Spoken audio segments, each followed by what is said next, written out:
ধোকা খাইতে কপাল লাগে ভাই, बड़ो भाग्येर व्यापार, बड़ो सौभाग्येर व्यापार धोखा खावा।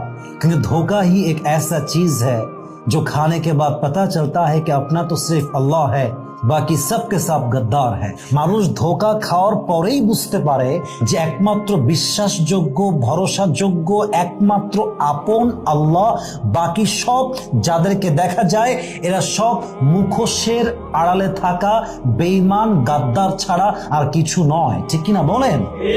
So you are so lucky if someone has broken your trust. আপনি বড় কপালওয়ালা মানুষ যদি কেউ আপনার বিশ্বাস নিয়ে খেলে।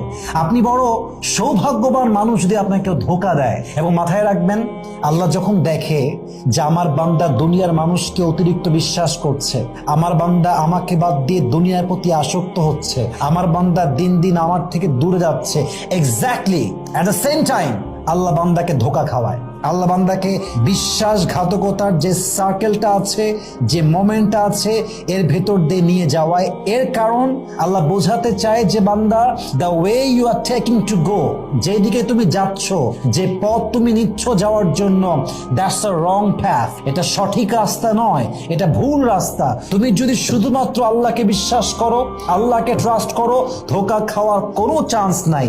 তুমি যদি মানুষকে বিশ্বাস করো, তুমি একবার নয়, তুমি শতবার ধোকাবাজির শিকার হবা, শতবার বেঈমানের শিকার হবা। ঠিক কিনা বলেন?